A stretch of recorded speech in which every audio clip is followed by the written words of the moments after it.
General Michael Hayden is the former director of both the CIA and the NSA. He's now a principal at the Chertoff Group, a global risk management advisory firm.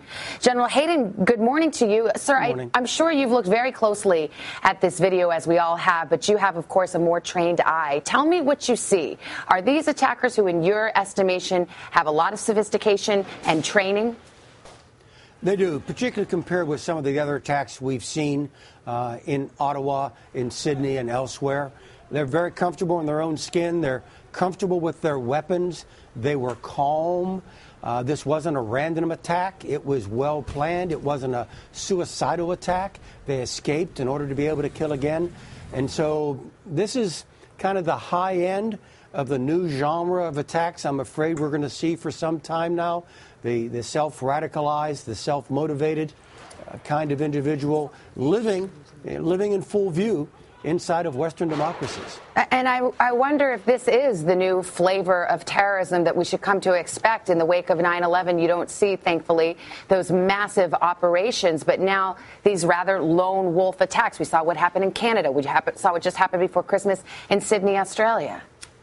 No, that's exactly right.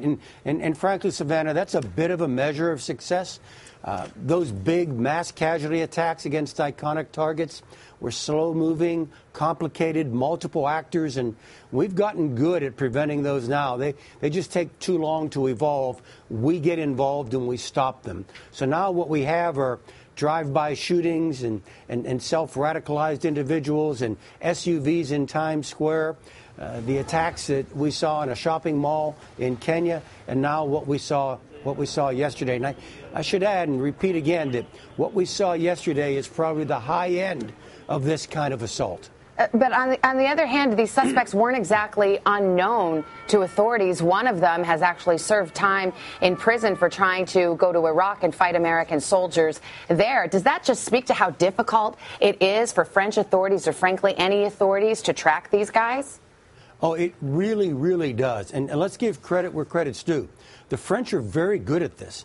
Their external service, DGSE, the internal service, DST, are very strong, very aggressive. And frankly, Savannah, under French law, they've got a lot more freedom of action than we do with similar services under American law. So the fact that these guys survive and thrive in France, of all places, should be particularly troubling. And then very, very quickly, you mentioned this earlier. I want to pick up on it. I don't know if we're making too much of it, but in contrast to many, many of these attacks, these are two suspects who planned to get away. They had a getaway car. They were not there to die as martyrs, but to kill.